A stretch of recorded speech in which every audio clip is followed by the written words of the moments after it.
அம்மையார் என்னென்ன உரிமைகளை பறிச்சாங்க அப்படின்னு தெரிஞ்சுக்கணும்ல. என்ன உரிமை? இந்த வருவாயில் அதிகமான தொகை 94% உங்களுக்கு தான் போகுது அப்படின்னு சொல்லி அவங்க தடியடி பண்ணி பேஸ் போட்டு மொத்தமா நிறுத்துனாங்கல்ல. அது என்னென்ன உரிமைகள் அப்படின்னு தெரிஞ்சுக்கணும்னா அதெல்லாம் கலைஞர் சிறையில் அவங்க அனுபவிச்சது. சுதந்திர போராட்ட காலத்தில் சுதந்திர போராட்டத்தில் கைது செய்யப்பட்டவர்கள் சிறையில் என்ன கொடுமைகளை அனுபவித்தார்களோ அந்த கொடுமைகளை அரசு ஊழியர்கள் போராடினவங்க அனுபவிச்சாங்க. உண்டா இல்லையா சார்? சிறையில் 1,70,000 பேரை ஒரே கையெழுத்தில் வேலையை விட்டு தூக்கிட்டாங்க. முடிஞ்சு 4 முறை ஊதிய குழு நியமிக்கிறார். அரசு ஊழியருக்கான ஊதிய குழுவை 4 முறை அவர் நியமிக்கிறாரு. நியமிச்சு அதுல ஒன்றிய அரசுக்கு இணையான சம்பளத்தை கலைஞர் தான் கொண்டு வர்றாரு. எம்ஜிஆர் அரசில் பெரிய ஒடுக்குமுறைகள் ஒன்றும் இல்லை. ஆனா பெரிய திட்டங்கள் அரசு ஊழியருக்கான பெரிய திட்டங்கள் எதுவுமே இல்லை. புதிய திட்டங்கள் ஒன்றும் இல்லை. ஆனா அவர் எப்படி சிறப்பா இருந்தாருன்னா கலைஞர் கொடுத்த திட்டத்தை அவர் கை வைக்கல. இன்னைக்கு இருக்கிற முதலமைச்சர் இந்த 5 ஆண்டுகளில் அதை பாதுகாத்தார். பாத்தீங்களா? அது சாதாரண இதை புடுங்குவதற்கு ஏராளமான வேலைகள் இருந்தது. அவர் போய் புதுசா ஒரு கட்சியில் சேர்ந்திருக்காருங்க. ஒரு நடிகர் கட்சியில பழைய கல்வி அமைச்சர். அந்த கட்சியில் இருக்கிற ஒரு ஸ்லைட் எடுத்து போடுறாங்க. இடைநிற்றல் எவ்வளவு பேருன்னு பாத்தீங்கன்னா அவர் கல்வி அமைச்சராக இருக்கும்போது நின்னது அதுவே அவங்களுக்கு தெரியல.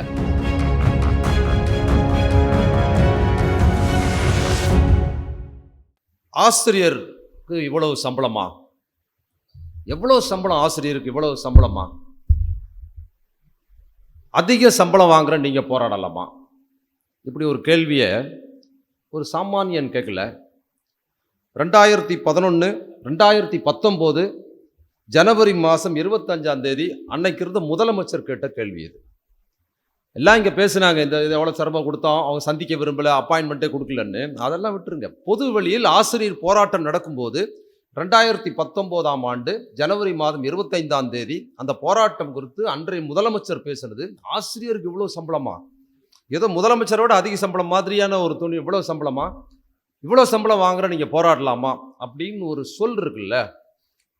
அந்த சொல் ஒரு முதலமைச்சர் சொல்லும்போது, ஒரு போராட்டம் நடக்கும்போது முதலமைச்சர் சொல்வதனால் என்ன ஆகும்னா, சாமானிய மக்களை அரசு ஊழியருக்கு எதிராக திசை மாற்றுகிற மக்கள் போராட்டமாக மாறிடக்கூடாது, மக்கள் ஆதரவு வந்துடக்கூடாது என்பதற்காக திட்டமிட்டு சொல்லப்பட்ட ஒரு வார்த்தையாக இருந்தது. பார்க்குறேன், ஆமாங்க, நம்மலாம் எவ்வளோ கஷ்டப்படுறோம். வாத்தியார்களுக்கு என்னங்க வாரத்தில் 2 நாள் லீவு, மாதத்தில் இந்த லீவு, அது வார சம்பளம், காலையில் போனாங்கன்னா சாயங்காலம் வரைக்கும் தான் சொல்லி அந்த வாதத்தை போராட்டத்திலிருந்து ஆசிரியர்கள் ஒட்டுமொத்தமாக போகுது அப்படிங்கிற கருத்தாக்கத்துக்காக ஒரு முதலமைச்சரே பேசுனது அதுக்கு பயன்பட்டது அப்படிங்கிற சூழலோடு கலைஞர் நம்ம நினைவு கூறுறது ரொம்ப முக்கியம். அன்னைக்கு இருந்த முதலமைச்சர் ஏன் அதை சொன்னார் அப்படின்னா, அவர் சொந்தமாக அதை சொல்லலை. ஏன் அவர் சொந்தமாக சொல்லலைன்னா, அவர் சொல்வதற்கு முன்னாலேயே, இதற்கு முன்னால 2001ஆம் ஆண்டு ஜூலை மாதம் ஒரு அரசு கட்டடத்தை திறந்து வைப்பதற்காக அன்றைக்கு முதலமைச்சர் வராங்க. 2001 யாருன்னு முதலமைச்சர் உங்களுக்கு தெரிஞ்சிருக்கும். அம்மையார் இருக்காங்க, ஜெயலலிதா அம்மையார் அன்னைக்கு முதலமைச்சராக இருக்கும்போது 2001 வராங்க. வந்த உடனே ஒரு அரசு கட்டடத்தை திறந்து வைக்கிறாங்க. அரசு கட்டடத்தை திறந்து வைப்பதற்கும் அரசு ஊழியருக்கும் என்ன சம்பந்தம் இருக்கு? ஒரு கட்டட திறப்பு, அது அரசு ஊழியர் கட்டடம் தான், கட்டடம். ஆனால் அரசு ஊழியர் குறித்து பேசும்போது அந்த கட்டடத்தை திறந்து வச்சுட்டு அவங்க பேசுறாங்க. என்ன சொல்றாங்கன்னா, அரசு வருவாயில் 94% வருமானத்தை அரசு ஊழியர்களுக்கே செலவு பண்ண வேண்டியிருக்கு. கட்டட திறப்பு விழா எதுக்கு? அரசு ஊழியர் கட்டட திறப்பு வந்திருக்கிறாங்க. அங்கே அரசு ஊழியருக்கு சிறப்பு செய்கிற மாதிரி பேசுறதுக்கு பதில் அவங்க என்ன சொல்றாங்கன்னா, 94% அரசு வருவாயை அரசு ஊழியருக்கே செலவு பண்ண வேண்டிய நிர்பந்தமா இருக்குது. இதை ஒரு சிக்கன நடவடிக்கை எடுக்க வேண்டும். எங்க சொல்றாங்க? வேற நிகழ்ச்சியில் சொல்லியிருந்தா பரவாயில்ல. அரசு நிகழ்ச்சிக்கு அரசு ஊழியர்கள்லாம் கூப்பிட்டு கட்டடத்தை திறந்து வைங்கம்மா, எங்களுக்கு அது மூலமா ஏதாவது உதவி செய்யுமான்னு கூப்பிட்டா அவங்க என்ன பண்றாங்கன்னா, கட்டடத்தில் அஸ்திவாரத்திலிருந்து 3 செங்கலை உருவத்துக்கு அந்த மேடையிலே அறிவிக்கிறாங்க. அறிவிச்சது மட்டும் இல்லாமல் அதை நடைமுறைப்படுத்த ஆரம்பிக்கிறாங்க. இது எங்க ஆரம்பிக்குதுன்னா, செக்ரட்டேரியட்ல ஆரம்பிக்கல. அரசு ஊழியர்கள் கட்டட திறப்பு விழாவில் இப்படி ஒரு ஸ்டேட்மெண்ட் ஆரம்பிச்சு அங்க ஒரு விதை என்ன பண்றாங்க, அரசு ஊழியருக்கு எதிரான விஷயத்தை அன்றைய முதலமைச்சர் அறிவிக்கிறாங்க. அறிவிச்சு ஜூலை மாசம் என்ன சொல்றாங்க, அதை சொல்றாங்க அந்த அரசு கட்டட திறப்பு விழாவில். அதற்கு பிற்பாடு 2002 பிப்ரவரி மாதம் என்ன பண்றாங்கன்னா, அதை நடவடிக்கை எடுக்க ஆரம்பிக்கிறாங்க. இந்த உரிமைகள் எதுவும் அதிகமான செலவாகுது, அரசுக்கு அதிகமான செலவாகுது, அதனால சிக்கல் நடவடிக்கை காரணமாக என்ன பண்றாங்க, இதை நடைமுறைப்படுத்த ஆரம்பிச்ச உடனே அரசு ஊழியர்கள் காலவரையறை போராட்டம்னு அறிவிக்கிறாங்க. இதெல்லாம் உங்களுக்கு தெரிஞ்சிருக்கும். அது ஏன்னா நிறைய விஷயங்களை நம்ம மறந்துடுறோம். இப்போ என்னன்னா, இப்போ சமீப காலத்தில் இந்த அரசு பொறுப்பேற்றதற்குல்ல, இன்னைக்கு திராவிட முன்னேற்ற கழக அரசு இன்னைக்கு இருக்கிற தலைவர் தளபதி ஸ்டாலின் அவர்கள் முதலமைச்சராக பதவியேற்றது சொகுசான காலகட்டத்தில் இல்லைங்கிறது நம்ம தெரிஞ்சுக்கணும். சொகுசான காலகட்டங்கிறது நான் அரசியல் சார்ந்து நான் சொல்லலை. மிக கொடூரமான கொரோனா காலகட்டத்தில் பதவியேற்றாங்க. 2வது கொரோனா, மரண கொரோனாவில் வந்தது. அதற்கு முந்தைய இருந்த அரசு கொரோனா காலங்களில் மக்களை கைவிட்டது. ஒன்றும் செய்ய முடியல. எங்கே பார் மரண ஓலம், மருத்துவமனையில் இடம் இல்லைங்கிற சூழலில் வந்த இவர் சரசரன்னு வேலை பார்த்து என்ன பண்ணாருன்னா, கொரோனா வார்டுக்கு அவரே போய் உயிரை பணைய வைத்து பார்த்து எதுக்கு போய் பார்த்தாரு அப்படின்னா, அவர் ஸ்டண்ட் அடிக்கிறதுக்கு போய் பார்க்கல. இதோட நம்ம புரிஞ்சிக்க வேண்டியிருக்கு. ஏன்னா கொரோனா தொற்று நோய் வந்துருச்சுன்னு சொன்னால் யாரும் இறந்து போயிடுவாங்கன்னு சொல்லி நம்ம சொந்தக்கார வீட்டு கூட போகல இல்லையா. நிறைய பேர் கொரோனா 2வது கொரோனா வந்த காலத்தில் அது வந்துருச்சுன்னா நம்ம நமக்கு மரணம்ங்கிறதுனாலையோ அல்லது இறந்தவங்க வீட்டுக்கு கூட நம்ம போகாமல் வீட்டிலே இருந்தோம். வீட்டிலே இருந்து அழுதாங்க, வீட்டிலே இருந்து புலம்புனாங்க, போக முடியல. அப்போ நாமளே தெரிஞ்சவங்க வீட்டுக்கு சொந்தக்கார வீட்டுக்கு போயிட்டோம்னா கொரோனா வந்துருமே பயப்படும் போது, அப்போ மருத்துவமனை சார்ந்த ஊழியர்கள் எப்படி கொரோனா நோயாளி வைத்தியம் பார்ப்பாங்க? அரசு அதிகாரிகள் எப்படி பயந்து வருவாங்க? அவங்க எப்படி வருவாங்க? அப்போ நிர்வாகம் செயல்படாமல் இருந்தது. எப்படி நிர்வாகம் சுத்தமாக செயல்படாமல் இருந்தது. அப்போ எங்கே பாரு மரண ஓலம், மருத்துவமனையில் சரியான முறையான வசதி கொடுக்க முடியாமல் அரசு இயந்திரமே இயங்காமல் இருந்த போது முதலமைச்சர் என்ன பண்ணாருன்னா, முதலமைச்சர் பண்ண காரியம் அது குறிப்பிட்டு சொல்லணும். முதலமைச்சர் என்ன பண்ணாருன்னா, நாம வீட்டில் உட்காந்துக்கிட்டு கையை சோப் போட்டு கழுவுங்க, நீங்கள் டிஸ்டன்ஸ் மெயின்டைன் பண்ணுங்க, கொரோனா நோய் ஒருத்தருக்கு வந்துருச்சுன்னா அவர் வீட்டில் தனிமைப்படுத்துங்கன்னு சொல்லிட்டு இருக்க முடியாது. கொரோனா நோய் வந்தால் ஒருத்தர் வீட்டில் தனிமைப்படுத்துங்க, நீங்கள் தனி அறையில் வைங்கன்னா பெரும்பான்மையான மக்களுக்கு வீட்டில் ஒரு அறை தான் எல்லாருக்குமே, தனி அறைகள்லாம் போக முடியாது. வந்தால் 4 பேர் வந்துக்கிட்டே இருக்கும். அப்போ முதலமைச்சர் என்ன பண்ணாருன்னா, அரசு நிர்வாகத்தை முடுக்கி விடுவது, மருத்துவர்கள், தாசில்தார், கலெக்டர் உட்பட பயந்துகிட்டு இருக்கிறாங்க என்ன வந்துருமோன்னு.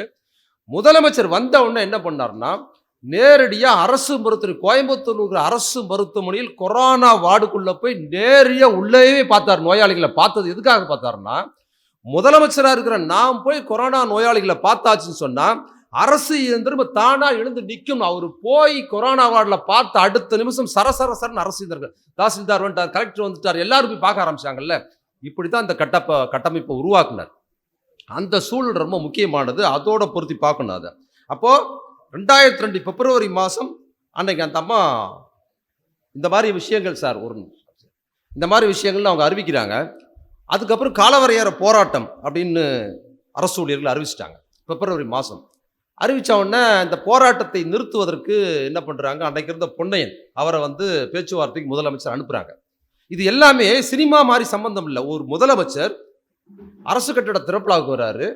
திறப்பு விழாவுக்கு வந்தவங்க அரசு ஊழியர்களுக்கு எதிரான விஷயத்தை அங்கேயே அறிவிக்கிறாங்க, அதை நடைமுறைப்படுத்துகிறாங்க. அடுத்த கட்டத்தில் அரசு ஊழியர்கள் போராட்டம் நடத்துகிறாங்க. இது எல்லாமே சொந்த செலவில் சூனியை வச்சுக்கிற மாதிரி அரசு ஊழியர்கள் அவங்க கட்டடத்தை திறக்கிறதுக்கு கூப்பிட்டு அங்கே நடக்குது.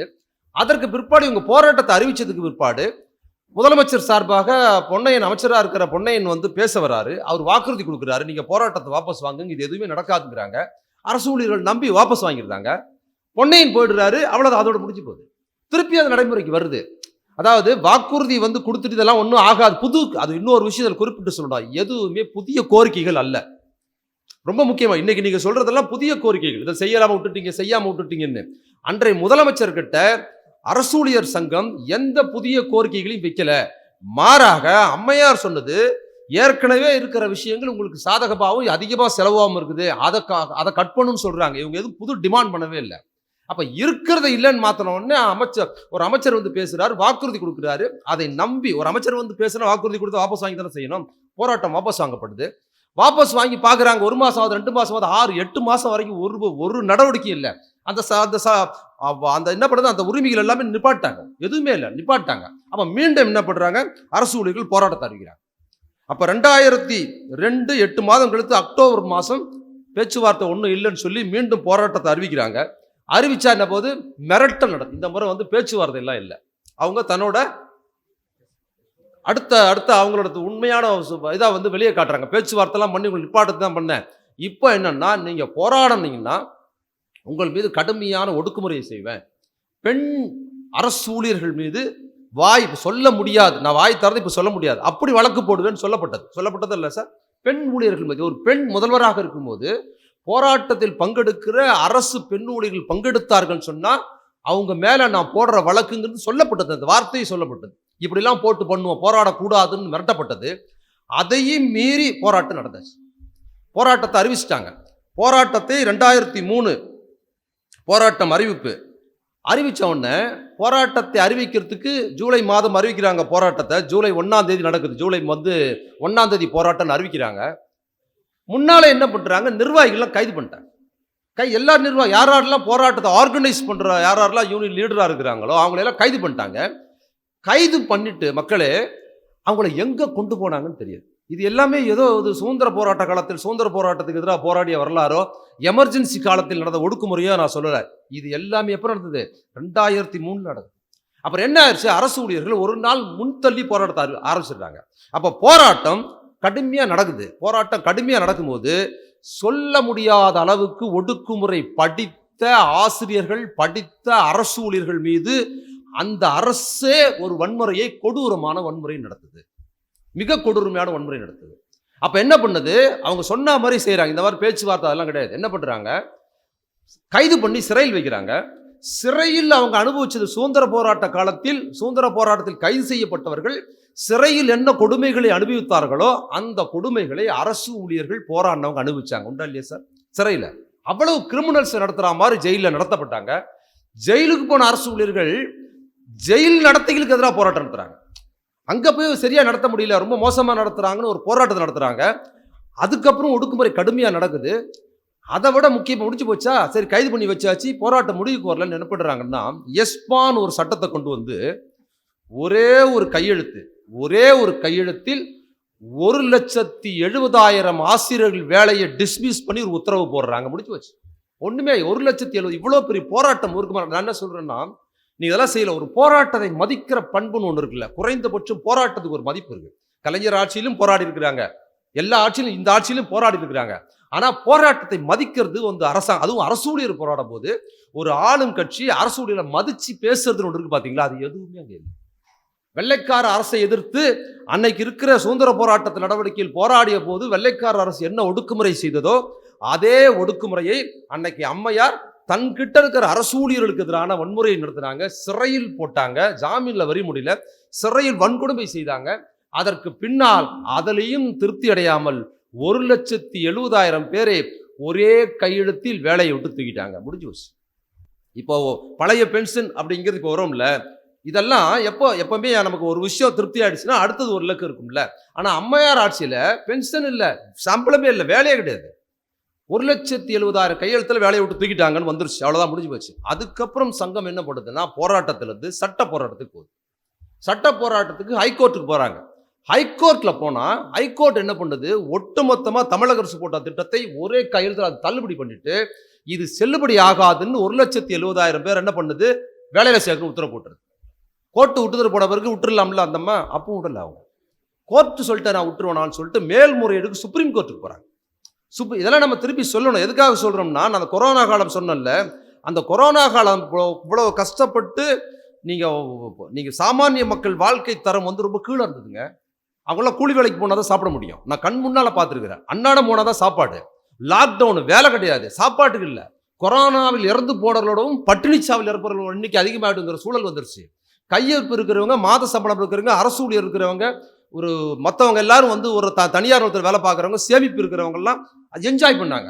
என்ஜாய் பண்ணி லைஃப் என்ஜாய் பண்ணி ஜாலியாக படம் பார்த்துக்கிட்டு விதவிதமாக சமைச்சு சாப்பிட்றவங்க இருக்க தான் செஞ்சாங்க. ஆனால் அன்றாட வேலைக்கு போனால் தான் சாப்பிட முடியுங்கிற மக்கள் கொரோனாவை விடவும் பட்டினி சாவுல போற இன்னைக்கு கூட இருந்த போது, முதலமைச்சர் எதிர்கட்சியா இருக்கும்போது, இன்னைக்கு இருக்கிற முதலமைச்சர் அவர்கள் எதிர்கட்சியா இருக்கும்போது அன்றைய முதலமைச்சர் ஒரு கோரிக்கை வச்சார். அவர் என்ன பண்ணாரு, 1000 ரூபாய் கொடுத்தாருங்க. கொரோனா நிவாரண நிதியாக அன்னைக்கு இருந்த முதலமைச்சர் எடப்பாடி அவர்கள் 1000 ரூபாய் கொடுத்தாரு. இன்னைக்கு இருக்கிற முதலமைச்சர் சொன்னாரு, கூலி வேலைக்கு போறவங்க, வார சம்பளத்துக்கு போறவங்க காசு கிடையாது, 1000 ரூபாய் ஒன்றும் பண்ண முடியாது, நீங்க 5000 ரூபாய் கொடுத்தீங்கன்னா அதில் ஒரு மாதம் ஓட்டிடும் அந்த குடும்பம். ஒரு மாதத்துக்கு மல்லிகை சாமான் வச்சு அந்த குடும்பம் ஓட்டிடும். இந்த கொரோனா காலத்தை சமாளிக்க முடியாது, தயவுசெய்து 5000 ரூபாய் கொடுக்கணும்னா அவர் கொடுக்க முடியாதுன்னு சொன்னார். அன்னைக்கு எதிர்கட்சி தலைவராக இருக்கும்போது இன்றைய முதலமைச்சர் ஒரு வாக்குறுதி கொடுத்தாரு, மக்களே நான் ஆட்சிக்கு வந்தால் மீதி 4000 ரூபாய் ஒவ்வொரு ரேஷன் கார்டுக்கும் கொடுப்பேன்னு சொன்னார். கையில் காசு கிடையாது. அவர் வந்து போட்ட முதல் கையெழுத்து ஒவ்வொரு ரேஷன் கார்டுக்கும் 4000 ரூபாய் கொடுத்தார். முதல் கையெழுத்து கொடுத்தாருங்க. அது அந்த 4000 ரூபாய்ங்கிறதுங்க எவ்வளவு பெரிய தெரியுமா, 40,000 ரூபாய்க்கு மேல சாமானிய மக்களுக்கு அந்த 4000 ரூபாய் வந்து பல உயிர்கள் பழச்சிட்டாங்க. பட்டினி சாவுல தடுத்து நிறுத்தினாரு. இப்ப அதை வந்து என்ன அதெல்லாம் மறந்துட்டாங்க. இப்ப அதுவுமே மக்களுக்கு ஞாபகம் இல்லை. என்னன்னா இப்போ 4.5 வருஷத்துக்கு முன்னால இருக்கிறத நம்ம நினைவூட்ட வேண்டியதா இருக்குதுங்கிற. இப்ப அதையே மறந்தாங்கன்னா 2001 2002 எஸ்மா 1,70,000 பேரை வேலையை விட்டு தூக்குனதெல்லாம் யாருக்குமே ஞாபகமே இல்லை அப்படிங்கிறத நினைவூட்ட விரும்புறோம். அது ஞாபகத்துல இருந்திருந்தா மீண்டும் அவங்க ஜெயிச்சிருக்க முடியாது. உண்மையா இல்லையா? அது மீண்டும் அவங்க ஜெயிச்சிருக்க முடியாது. அப்ப என்னன்னா, இந்த மறதி, செலக்டிவான மறதி இருக்குல்ல, ஒண்ணு உதவி செய்வர்களே உதவி செய்யற நேரத்துக்கு அப்புறம் வரும்போது மறந்து போறது, இன்னொன்னு மிக கொடூரமான வன்முறை செய்தவர்களே அந்த வன்முறையை மறந்துட்டு ஆதரிக்கிற துணின்னு ஒண்ணு இருக்கு பாத்தீங்களா, அது சமூகத்தை பின்னோக்கி இழுக்குது. அப்போ 1,70,000 பேரை வேலையில சேர்க்கணும்னு ஹைகோர்ட் சொல்லிடுச்சு. சொல்லிட்டு அதை முடிச்சிருக்கலாம் அந்த கேஸை. நான் எதுக்கு சொல்றேன், எவ்வளவு மூர்க்கமாக ஒரு அரசு, இதே தமிழ்நாட்டில் உள்ள அரசு இந்த அரசு ஊழியர்களுக்கு எதிராக இருந்தது அப்படிங்கிறத நினைவூட்ட வருகிறேன். அந்த ஹைகோர்ட் சொன்னதுக்கு பிற்பாடு அவங்க மேல்முறையீடு சுப்ரீம் கோர்ட்டுக்கு போறாங்க. சுப்ரீம் கோர்ட்டு போய் கேஸ் நடத்தும் போது ஹைகோர்ட்ல அரசு ஊழியர்கள், அரசு ஊழியர் சங்க தலைவர்கள் நடத்துறாங்க. சுப்ரீம் கோர்ட்டுக்கு போறதுக்கு அவங்களால முடியாத போது அன்னைக்கு எதிர்க்கட்சி தலைவராக இருந்த கலைஞர் அவர்களின் உதவியோடு தான் சுப்ரீம் கோர்ட்டில் வழக்கு நடத்தப்பட்டது. தெரியுமா உங்களுக்கு? அங்க நடந்தது அந்த வழக்கு. அந்த வழக்கை நடத்தி சுப்ரீம் கோர்ட் ஒரு தீர்ப்பு கொடுக்குது. என்ன தீர்ப்பு கொடுக்குதுன்னா, அன்னைக்கு இந்த 1,70,000 பேர்ல 6,072 பேர் மட்டும் நீங்க விசாரணை பண்ணிட்டு மீதி பேரை வேலைக்கு சேர்த்துங்கன்னு ஒரு தீர்ப்பை கொடுத்து சுப்ரீம் கோர்ட். வேற வழி இல்லாம அவங்க சேர்த்துக்கிறாங்க. 6,072 பேர் விசாரணை நடக்குது. அந்த விசாரணையின் பின்னால பாத்தீங்கன்னா 412 பேரை மட்டும் நீங்க வேலையை சேர்த்துக்க வேண்டாம், மீதி பேரை சேர்த்துக்கலாம்னு அந்த விசாரணை கமிஷன் கொடுக்குது. முடிஞ்சுதா? அதோட முடிஞ்சு போச்சுங்க. முடிஞ்சு போன உடனே நல் வாய்ப்பாக என் அருமை மக்களே, அந்த தேர்தலில் அம்மையார் தோல்வியுற்றார் தெரிஞ்சுங்க. தோல்வியுற்றதுக்கு பின்னால கலைஞர் மீண்டும் ஆட்சிக்கு வரார். ஆட்சிக்கு வந்தோன்னு என்ன பண்றாருன்னா, அந்த 412 பேர் அவர் சேர்த்துக்கிறார். அப்படிங்கிறது சொல்ல வேண்டிய சேர்த்துக்கிறார். சேர்த்தது மட்டுமல்ல, 412 பேர் அவர் சேர்த்துக்கிறாரு. சேர்த்துட்டு என்ன பண்றாருன்னா, இது வரைக்கும் இருந்த உரிமைகள் இருந்தது இல்ல, அது எல்லாத்தையும் அடுத்த நிமிஷம் இம்ப்ளிமெண்ட் பண்ணிடுறாரு. எதெல்லாம் கூடாது, 94% இந்த வருவாய், அரசு வருவாய் உங்களுக்கு தான் செலவாகுதுன்னு அம்மையார் சொல்லி தடியடி நடத்தி சிறையில் போட்டு 1,70,000 பேரை வேலை விட்டு தூக்குவதற்கு எதெல்லாம் காரணமாக இருந்ததோ அதையெல்லாம் மீண்டும் இன்னொரு அரசு வந்து நடைமுறைப்படுத்தி, அதற்கு முன்னால் இருந்த அரசை விடவும் அந்த அரசு சிறப்பாக செயல்படுது. இந்த வருவாயினால், அரசு ஊழியர் கொடுக்குற பணத்தினால் இந்த மாநில அரசு பின்தங்கிறதுக்கு எந்த காரணமும் இல்லை. போன 5 ஆண்டை விட இந்த 5 ஆண்டு சிறப்பாக நடத்தி காமிச்சாருங்கிறது ரொம்ப முக்கியமானது. அதுல இன்னொரு சிறப்பு பண்ணார் கலைஞர். அதுல என்னன்னா, இந்த உரிமைகள்லாம் திரும்ப கொடுத்தாரு. இப்போ அம்மையார் என்ன பண்ணாங்க, அம்மையார் என்னென்ன உரிமைகளை பறிச்சாங்க அப்படின்னு தெரிஞ்சுக்கணும்ல. என்ன உரிமை, இந்த வருவாயில் அதிகமான தொகை 94% உங்களுக்கு தான் போகுது அப்படின்னு சொல்லி அவங்க தடியடி பண்ணி கேஸ் போட்டு மொத்தமாக நிறுத்தினாங்கல்ல. அது என்னென்ன உரிமைகள் அப்படின்னு தெரிஞ்சுக்கணும்னா, அதெல்லாம் கலைஞர் கொடுத்த உரிமைகள் அப்படின்னு பார்த்தீங்கன்னா, கலைஞர் முதலமைச்சராக 69 வர்றாரு. 69 மொத்தம் 19 வருஷம் கலைஞர் முதலமைச்சராக இருக்கார். 19 ஆண்டுகள் முதல்வராக இருக்கிறார் கலைஞர். அநேகமா என்னோட கணக்கு சரியா இருக்கும்னா கலைஞர் 19 வருஷம், அண்ணா 1 வருஷம், 20 வருஷம் ஆச்சு. இது திமுகவோட 25வது ஆண்டு முதலமைச்சர் அப்படிங்கிறது. 25 வருஷம் ஆறு திமுக ஆட்சி மொத்தமா இந்த 5 ஆண்டோட சேர்த்தோம்னா நமக்கு. அப்போ அந்த 19 வருஷம் கலைஞர் முதலமைச்சராக இருந்திருக்கிறாரு. அதுல 4 முறை ஊதிய குழு வச்சிருக்கிறார். 19 வருஷத்துல 4 முறை ஊதிய குழு நியமிக்கிறார். அரசு ஊழியருக்கான ஊதிய குழுவை 4 முறை அவர் நியமிக்கிறாரு. நியமிச்சு அதுல ஒன்றிய அரசுக்கு இணையான சம்பளத்தை கலைஞர் தான் கொண்டு வர்றாரு. இதெல்லாம் எப்ப நடக்குது? இந்த ஒன்றிய அரசுக்கு இணையான சம்பளம் தெரிஞ்சுங்க. 94% சம்பளம் உங்களுக்கு தான் போகுது, உங்களுக்கு தான் மொத்தமா போகுது, உங்களுக்கு நான் கொடுக்க மாட்டேன்னு சொன்னதுக்கு பிற்பாடுதான் கலைஞர் ஒன்றிய அரசுக்கு சம்பளத்தை இன்னும் கூடுதலா கொடுத்திருக்கிறாரு 89. அதுக்கப்புறம் அப்படிங்கிறது அதுக்கு பிற்பாடு அப்படிங்கிறது ரொம்ப முக்கியமானது. அதுக்கப்புறம் 69 அவர் முதலமைச்சராக இருக்கும்போது அவர் தான் முதல்ல இந்த லீவை சரண்டர் பண்ணி பணம் வாங்குறது இருக்குல்ல. 15 நாள் லீவு இருக்கு அப்படின்னா அதை நீங்க சரண்டர் பண்ணி அந்த பணத்தை வாங்கிக்கலாங்கிறத எப்போ பண்றாரு? ஆட்சிக்கு முதல்வராக வந்த உடனே 1969 அரசு ஊழியர்கள் லீவை நீங்க பொறுப்பா வேலைக்கு வரீங்க, லீவே போடல, லீவெல்லாம் வீணா போயிடுது இல்லை, அவங்க லீவ் அது வீணா போயிடுச்சு கூடாதுன்னா அந்த வீணா போகாத லீவை நீங்க சரண்டர் பண்ணி உங்களுக்கு பணமா வாங்கிக்கிங்கன்னு சொல்லி முதல் உத்தரவை இந்தியாவிலே போட்டவர் கலைஞர் தான் ஃபர்ஸ்ட் போட்டார். முதல் உத்தரவு.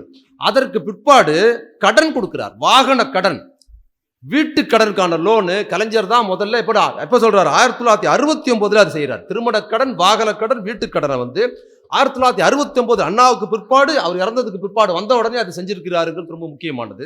1970 தனியார் பள்ளி மற்றும் உள்ளாட்சி நிறுவன பள்ளி அந்த ஆசிரியர்களுக்கும் என்ன பண்றாருன்னா ஓய்வூதியம்ங்கிறது அறிவிக்கிறார். முதல்ல அவங்களுக்கு கிடையாது. தனியார் பள்ளியில அரசு உதவி பெறும் தனியார் பள்ளி ஆசிரியர்களுக்கு ஓய்வூதியம் கிடையாது. அப்புறம் அந்த உள்ளாட்சியில் இருக்கிற நிறுவன பள்ளிகளுக்கு ஓய்வூதியம் கிடையாது. அவர்களுக்குமான ஓய்வூதியத்தை கலைஞர் தான் கொண்டு வர்றாரு. 1970 அதில் செய்கிறாரு. அப்புறம் 72ல் அரசு ஊழியர்கள் ஊழியத்தில் இறந்துட்டாங்கன்னா கருணை அடிப்படையில் அவர்கள் குடும்பத்திற்கு வேலை அப்படிங்கிறது 1972 கலைஞர் அறிவிக்கிறாரு.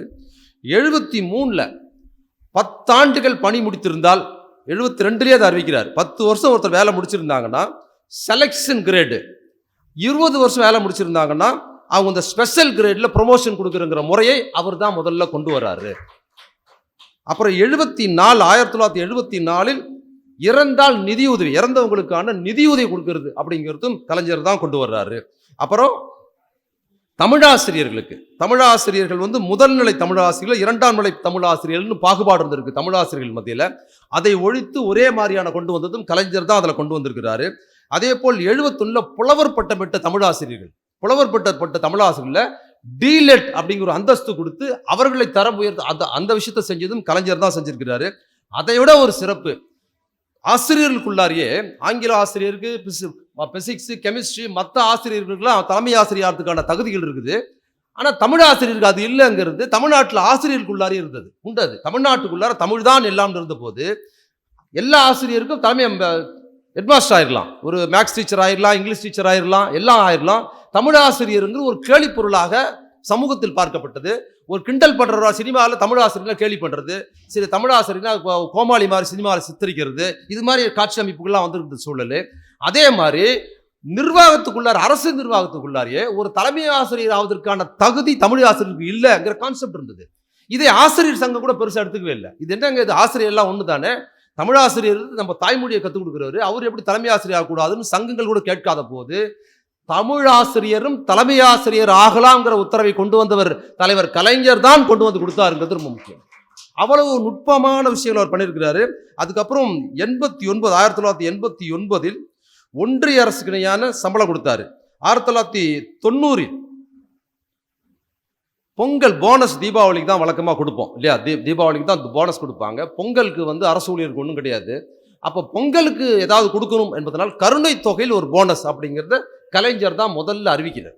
இங்கே படித்த அரசு ஊழியர்கள், ஆசிரியராக இருக்கிறீங்க, அரசு அதிகாரிகளாக இருக்கிறீங்க, உங்ககிட்ட நான் ஒரு கோரிக்கை வைக்க விரும்புகிறேன். ஒரு டிமாண்ட், பொது சமூகத்துக்கு, தமிழ் சமூகத்துக்கு படித்த நீங்கள் அரசுக்கு ஒரு டிமாண்ட் வச்சிங்கன்னா அது நடைமுறைக்கு ஒரு எங்கள் மாதிரி ஆட்கள் சொல்கிறத விடுவோம். இப்போ நமக்கு போனஸ் பொங்கலுக்கு இருக்குது, கருணை தொகை தான் போனஸ் தீபாவளிக்கு தான் இருக்குது, கருணை தொகை தான் பொங்கலுக்கு இருக்குது. ஆனால் நமது அடையாளம்னு சொல்கிறது எது? பொங்கல் தான் நம்ம சொல்கிறோம். இன்னும் சொல்ல போனால் திராவிட முன்னேற்ற கழகம், கலைஞரும் அண்ணாவும் இன்னைக்கு இருக்கிற தளபதி வரைக்கும் அவங்க தீபாவளிக்கு வாழ்த்து சொல்றதில்ல, பொங்கலுக்கு தான் வாழ்த்து சொல்லுவாங்க. ஏன்னா அது தமிழர் பண்டிகை இல்லை, இதுதான் தமிழர் பண்டிகை, அதனால் நாங்கள் இதுக்கு வாழ்த்து சொல்கிறோம். அதுக்கு எதிரான ஆள் கிடையாது, கொண்டாடுறவங்க கொண்டாடுங்க. அது பொங்கல் என்கிற தமிழர் பண்டிகை, தீபாவளிங்கிற பண்டிகை கீழே அமுத்திட்டு அது மேலே வருது, அதை ப்ரமோட் பண்ணணும். தமிழ் பொங்கல் என்பது மத சார்பட்டது, தீபாவளிக்கு ஒரு மத அடையாளம் இருக்குது, அது ஒரு இந்துக்களுக்கான பண்டிகை. ஆனால் பொங்கல்ங்கிறது ஒரு தமிழராக இருக்கிற இந்துவாக இருக்கிற தமிழருக்கும், ஒரு முஸ்லீம் தமிழருக்கும், கிறிஸ்துவ தமிழருக்கும் பொங்கல் என்பது தனி அடையாளம். அதனால் நாங்கள் பொங்கல் வாழ்த்து சொல்கிறோம் என்பதற்காகத்தான் பொங்கல் வாழ்த்து சொன்னாங்க. ஆனாலும் நம்ம அரசு இவ்வளவு சிறப்பாக பொங்கலை கொண்டாடுற நம்ம அரசு தீபாவளிக்கு தான் போனஸ் கொடுக்குதே தவிர பொங்கலுக்கு போனஸ் கொடுக்கல.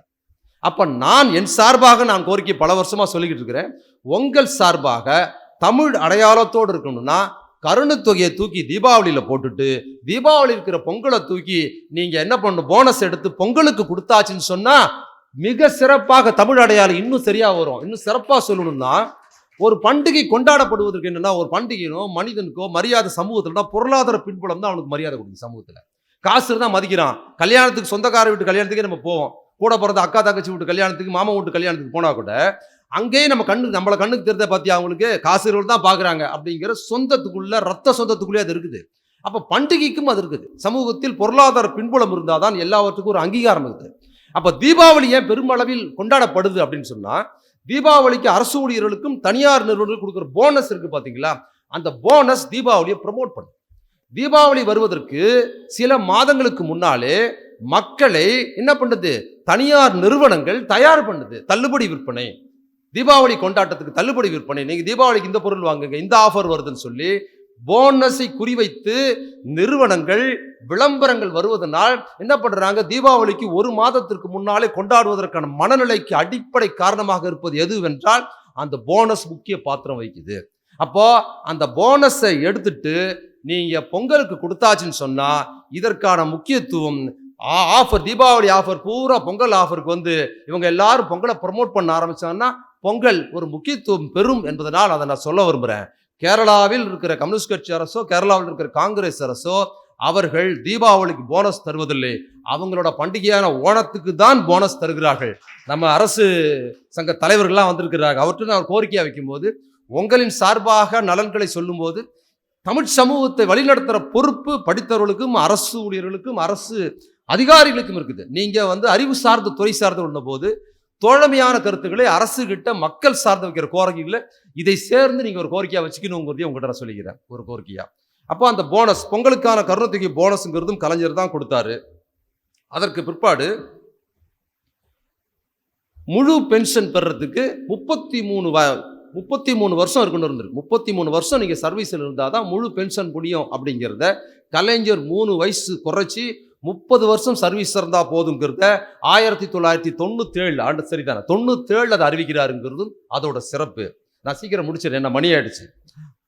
ஓய்வு வரும்போது அடிப்படை ஊதியம், இன்னைக்கு பேர் ஓய்வூதியம், பழைய ஓய்வூதியம்லாம் சொல்றீங்கல்ல, இந்த ஓய்வூதியத்தில் கலைஞர் எப்படி அதை வந்து அடையாளப்படுத்தி கொடுத்தாரு அப்படிங்கிறத பார்த்தீங்கன்னா எவ்வளவு நேசிக்கிறாரு அரசு ஊழியர்கள் அப்படிங்கிறது ரொம்ப முக்கியமானது.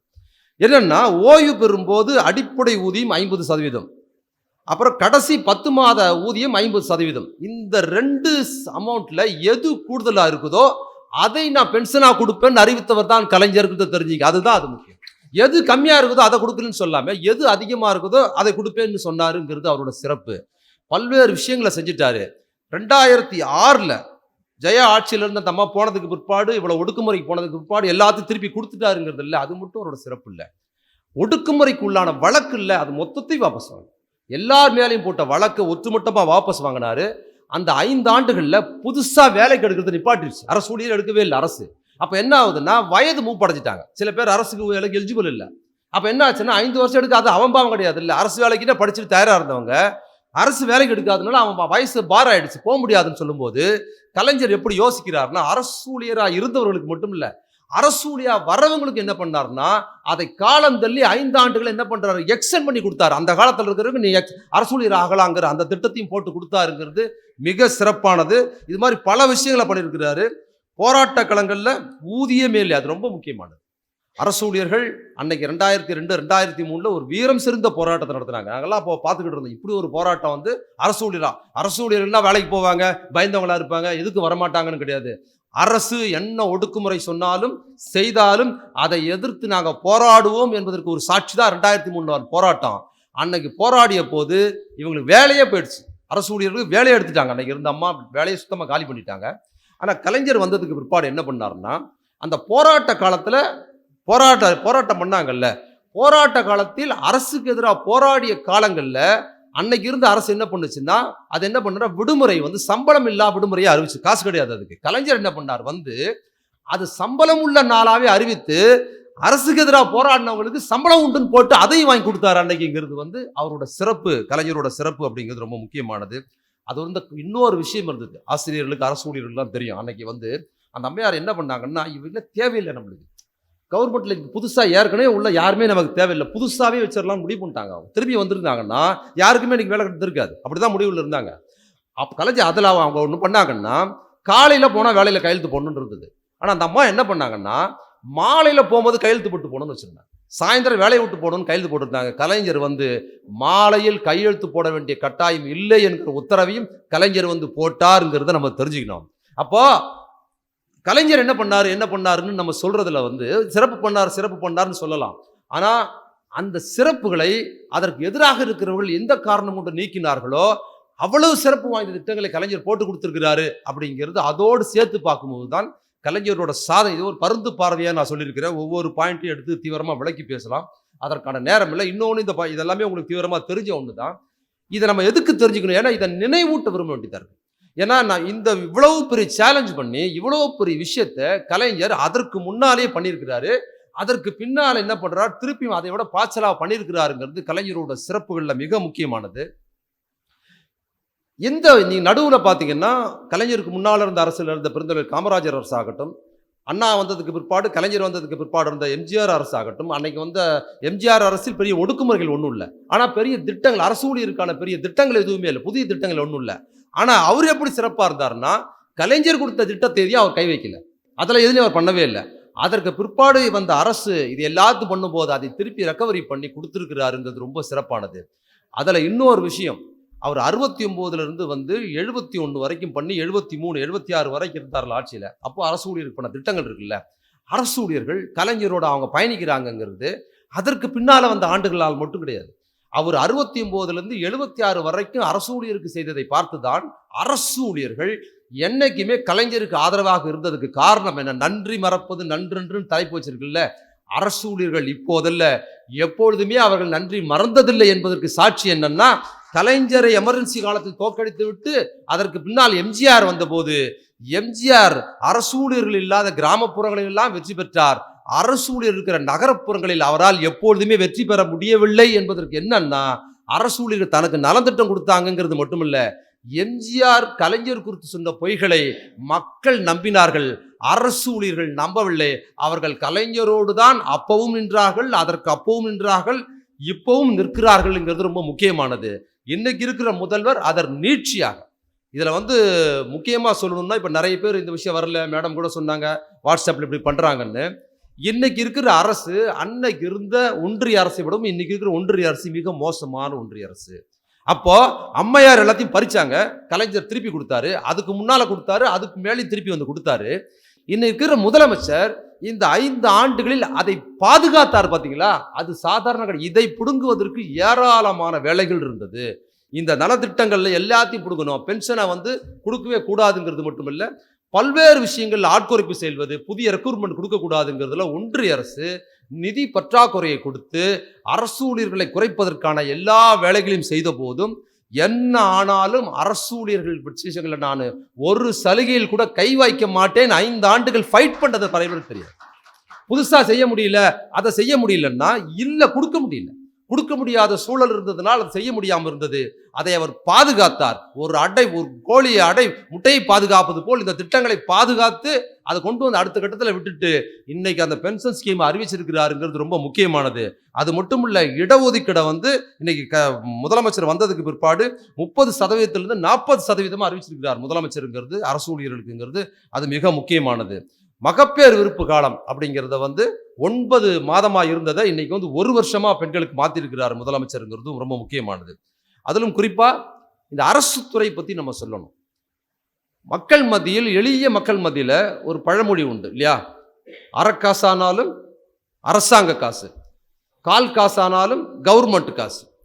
அரைக்காசு கால் காசு வாங்கின காலத்திலேயே அது அப்படின்னா, இன்னைக்கு அரசு ஊழியருக்கு நல்ல சம்பளம் இருக்குது அப்படின்னும் போது இன்னைக்கு அரசு ஊழியர்கள் வாழ்க்கை மிக சிறப்பா இருக்குது அப்படின்னு ஒப்பீட்டளவில் மற்றவங்க சொல்ற மாதிரி அப்படின்னு இல்லை, மக்கள் எப்படி விரும்புறாங்க, ஒரு அரசாங்க வேலைன்னா எப்படி நேர்மையா இருக்கும், அரசாங்க வேலைன்னா ஒரு பாதுகாப்பு இருக்கும், கவர்மெண்ட்ல வேலை பார்க்கறது தான் பொண்ணு கொடுப்பாங்க. கிராமப்புறங்கள்ல படிக்காத ஏழை எளிய மக்கள் மத்தியில் எவ்வளோ பெரிய தனியார் கம்பெனியா இருந்தாலும் அதை விட குறைந்த சம்பளமாக இருந்தா கூட அரசு வேலைன்னா சிறப்பானது என்கிற கண்ணோட்டம் அரசு ஊழியர்களை விடவும் எளிய மக்கள் மத்தியில் எப்பவுமே உண்டு. அரசு ஊழியம் ரொம்ப சிறப்பானது அப்படிங்கிறது.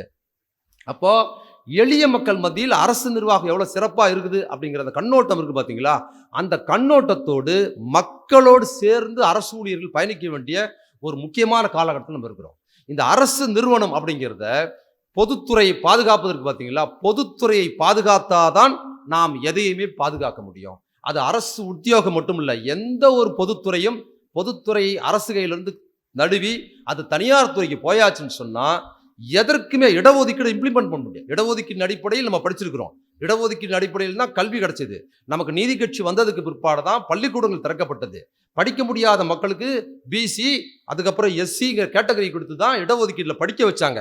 அதுக்கப்புறம் தான் 100 வருஷம் தான் ஆகுது படிக்க ஆரம்பிச்சு. ஒரு தலைமுறை இங்கே இருக்கிற அரசு ஊழியராக இருக்கிறவங்க நீங்கள் வந்திருப்பீங்க, உங்களுக்கு முன்னால் இருக்கிறவங்க யாராவது ஒருத்தர் வீட்டில் படிச்சிருப்பாங்களே தவிர அதற்கு முன்னால் தலைமுறையில் படிப்பே கிடையாது. 2000 வருஷமா படிப்பே கிடையாது. 100 ஆண்டுகள் திராவிட இயக்கம் வந்ததுக்கு பிற்பாடு, நீதி கட்சி வந்ததுக்கு பிற்பாடு தான் முறைப்படுத்தப்பட்டு இங்கே அரசு ஊழியர் படிப்பு கல்வி என்பது உருவாகி அரசு உத்தியோகம் அடுத்த கட்டத்துக்கு மாறி இருக்குது. அப்ப இந்த அரசு நிறுவனம் தான் இன்னைக்கு நம்மளை வளர்ந்துருக்குது. குறிப்பாக அரசு பள்ளிங்கிற இந்த ஸ்ட்ரக்சர் இருக்கு பாத்தீங்களா, இந்த அமைப்பு முறையை எந்த தனியாராலும் உருவாக்க முடியும். கிராமப்புறம் சார்ந்து நகர்ப்புறம் சார்ந்தும் அரசு பள்ளிகள் ஒரு அமைப்பு முறை, ஒரு ஸ்ட்ரக்சர் இருக்கு பாத்தீங்களா, அரசு கட்டுமானம். இந்த அரசு கட்டுமானத்தை உருவாக்கியதும் அரசு கட்டுமானத்தை இன்னைக்கு வரைக்கும் பாதுகாக்கிறது எதுன்னு பாத்தீங்கன்னா, பிரம்மாண்டமாக வளர்ந்திருக்கிற பிரம்மாண்ட தனியார் கம்பெனிகளோட கட்டடங்கள் கிடையாது. அது மிக சாதாரணமாக இருக்கிற அரசு பள்ளிகளின் கட்டடங்கள் தான் இந்த அரசு ஸ்ட்ரக்சரையே பாதுகாக்குது. நீங்க அரசு பள்ளியை விட்டாச்சுன்னு சொல்லிட்டு அரசு பள்ளி இல்லைன்னு அடிச்சுன்னு வச்சிங்களேன், இங்க எதுவுமே கிடையாது. இங்க அரசு பள்ளி இல்லைன்னு சொன்னா அரசு ஊழியர்கள் கிடையாது, அரசு நிர்வாகம் கிடையாது, எதுவுமே இருக்காது. அரசு கிட்ட வெறும் போலீஸ் மட்டும்தான் இருக்கும். அரசு காவல்துறையை வைத்துக்கொண்டு போராடுகளை ஒடுக்குமுறை செய்வதற்கு மட்டும் அரசு தன் கட்டுப்பாட்டில் வச்சுக்கும். யாரு போறாலும் ஒடுக்குமுறை பண்ணும். அரசு நிர்வாகமே இருக்காது, கல்வி இருக்காது, எந்த செட்டப்பும் இருக்காது, எல்லாமே ஒண்ணும் இல்லாம போயிடும். அப்ப இந்த பொதுத்துறையை பாதுகாக்கணுங்கிற எளிய மக்கள் மத்தியில் பொதுத்துறை எவ்வளவு சிறப்பானதுன்னு பாத்தீங்களா. இந்த பொதுத்துறையை பாதுகாக்க வேண்டிய கடமை எல்லார விடையும் யாருக்கு இருக்குதுன்னா அரசு ஊழியருக்கு இருக்குது. வேலை வாய்ப்பு சாய்ந்தது மட்டும் இல்ல, அரசு பள்ளியை தகர்த்துட்டு இங்க கல்வி கிடையாது. நீங்க கிராமப்புறத்தில் இயங்குற பல்வேறு கல்விகளை பார்த்தீங்கன்னா கிடையாது. நீங்க தனியார் துறைங்க எங்க வேணுமாலும் சிறப்பாக பள்ளிக்கூடங்கள் கொடுக்கலாம், சிறப்பான கோச்சிங் கூட கொடுக்கலாம். ஆனால் அங்கெல்லாம் ஒரு லாபம் இருந்தால் தான் அவங்க செய்வாங்க. ஒரு போக்குவரத்து கூட சொகுசான போக்குவரத்து இருக்கும். அந்த ஊர்ல 10 முறை தனியார் பஸ் போயிட்டு வரும். கலெக்ஷன் கூட இருந்தால் தான் அங்க என்ன பண்ணுவோம், சர்வீஸ் எக்ஸ்ட்ரா விடுவாங்க பஸ்ஸு. மாறாக கலெக்ஷன் கம்மியா இருக்குது, ஒரு 10 பேர் தான் ஏறுறான் பஸ், இல்லைன்னா அந்த பஸ் ஓடாது. 10 பேர் இல்ல, 2 பேர் தான் அந்த ஊர்ல பஸ் ஏறினாலும் பஸ் விட்டே ஆக வேண்டும் அந்த மக்களுக்காக என்பது அரசு பஸ் தான் இயங்க முடியும். ஏன்னா அரசு பஸ்ஸுக்கு லாபத்துக்கு இயங்குறது இல்லை, அது சர்வீஸ் பண்ணுறது. 2 பேரை ஏற்றி கொண்டு வந்து நகரத்தை கூட்டிட்டு போய் அவன் தேவைகளை பூர்த்தி செய்வதற்கு அரசு நிர்வாகம் இருக்குது. அதை லாப நோக்கம் 2ஆம் பட்சம் தான். நஷ்டம் வராமல் இருக்கிறதுக்காக அரசு பயன்படும். ஆனா அது நோக்கம் என்னன்னா மக்கள் சேவை ரொம்ப முக்கியமானது. அரசு நிர்வாகத்துக்கு எப்படி மக்கள் சேவை முக்கியமோ, அரசு ஊழியர்களுக்கு மக்கள் சேவைங்கிறது ரொம்ப முக்கியமானது. அரசு ஊழியர்களாக இருக்கிறவர்கள் எளிய மக்கள், அரசு இன்னைக்கும் கிராமப்புறத்தில் இருக்கிற மிக சாமானியான விவசாய கூலிகளாக இருக்கிறவங்க, ஒரு மீன்பிடி தொழிலில் இருக்கிறவங்க, பல்வேறு வேலையில் இருக்கிறவங்கன்னா அரசு அதிகாரிகள் சொன்னா அப்படி பவ்யமா நினைக்கிறேன், அவ்வளோ மரியாதை. அவங்கள பார்த்தா அப்படி கைகட்டிப்பாங்க, அவ்வளோ ஐயான்னு படிவான்னு பேசுவாங்க. ஆனால் அவ்வளோ பெரிய வேலையில் இருக்கிறாரு, படிச்சிருக்கிறாருங்கிறதுக்கும். ஒரு தனியார் துறையில் அவர் 10 லட்சம் ரூபாய் கூட சம்பளம் வாங்குவார். அவர் போய் கிராமத்துலன்னா அவரெல்லாம் மதிக்க மாட்டாங்க. ஒரு விவோ போனாருன்னு அவருக்கு ஒரு மரியாதை. ஏன்னா விவோங்கிறது ஒரு பவர்ஃபுல் போஸ்ட். ஒரு அரசு மக்கள் சேவையில் இருக்கிற போது அவ்வளவு மக்கள் அவ்வளவு உபயோக பண்றாங்க, அவ்வளவு சின்சியரா இருக்கிறாங்க. அரசு ஊழியர்கள் சார்ந்த நலன்களோடு சேர்ந்து இயங்கும் போது அவர்கள் நலனை பாதுகாக்கணும்னு சொன்னா எளிய மக்களோடு அவர்களோடு கருணையோடு இருப்பது அவங்களால் முடியாது. நிறைய விஷயங்கள் இப்போ அரசு பள்ளியில் வர குழந்தைகள் கூட நீங்க பள்ளிக்கூட விஷயங்கள் பேசும்போது நான் சொல்லியிருக்கிறேன், பள்ளிக்கூடத்துக்கு வர குழந்தைகள்ல படித்த பெற்றோருக்கு வர குழந்தைகளுக்கு கல்வி கொடுக்கறது பெரிய விஷயம் கிடையாது. அவன் தான் படிச்சுட்டு வரான்.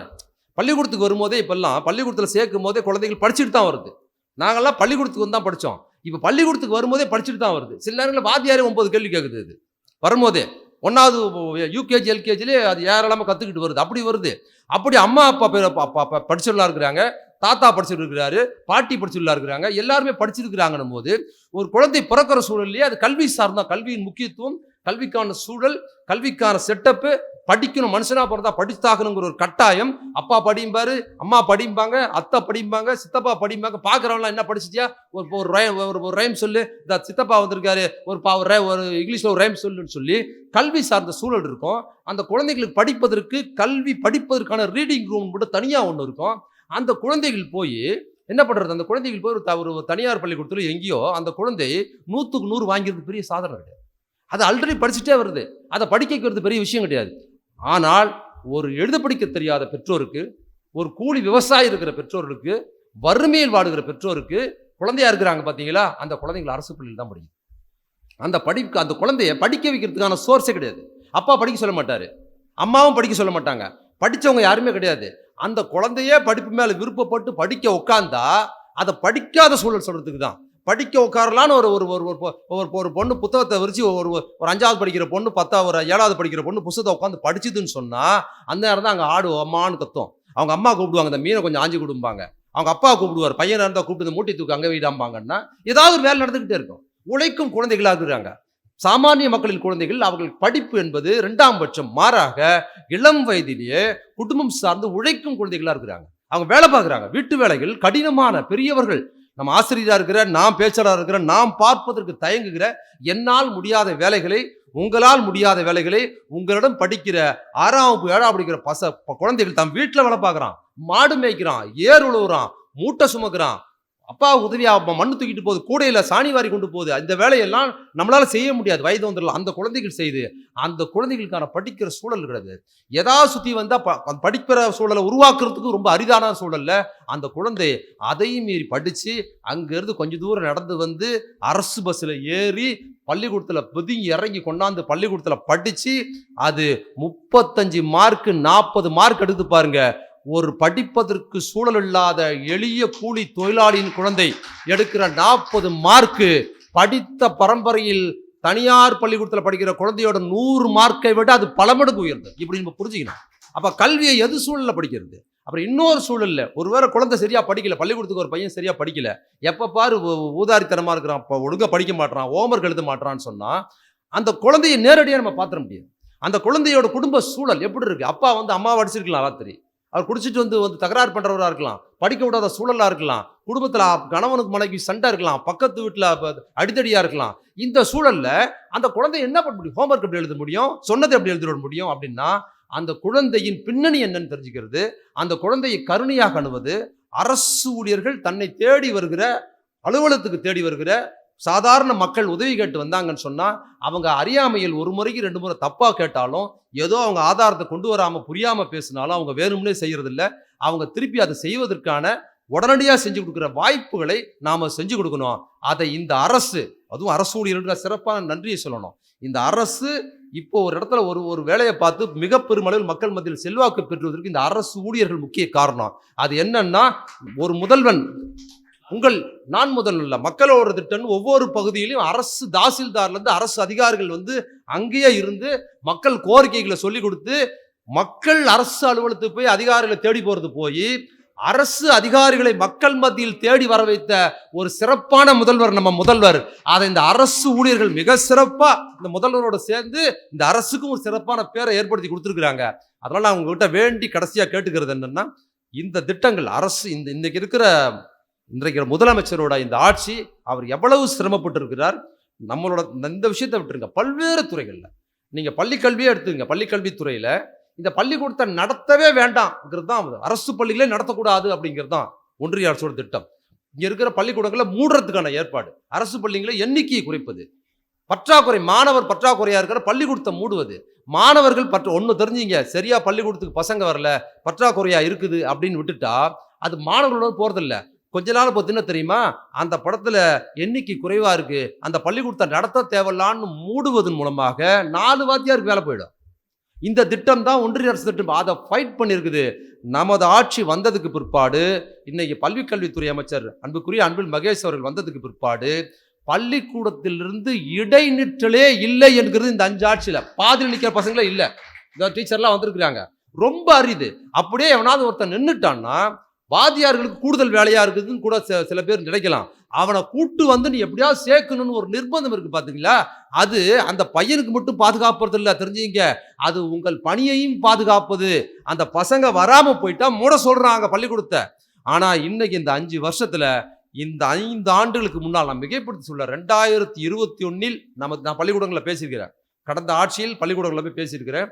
2021 இருந்த பள்ளிக்கூடத்தோட கட்டமைப்பு, 2021 இருக்கும்போது பள்ளிக்கூடத்தில் இருந்த குழந்தைகளோட கல்வியின் தரம், 2021 முன்னால் இருந்த பள்ளிக்கூடத்தில் குழந்தைகளின் ஆரோக்கியம், அப்படியே இந்த 5 ஆண்டுகளில் ஒப்பிட்டு மனசாட்சியோடு ஒவ்வொருத்தர் யோசிச்சு பார்த்தீங்கன்னா ஒப்பிட்டளவில் பல மடங்கு தரம் உயர்ந்திருக்குது. கல்வியிலிருந்தும் உடல் ஆரோக்கியத்திலிருந்தும், அதிலும் குறிப்பாக ஆரம்ப பள்ளிக்கூடத்தில் கொடுக்குற காலை உணவு திட்டம் வந்ததுக்கு பிற்பாடு இன்னையோட குழந்தைகளோட வாழ்க்கை தரமும் கல்வி கற்றல் முறையும் எங்கேயோ கொண்டு போய் சேர்ந்திருக்குது.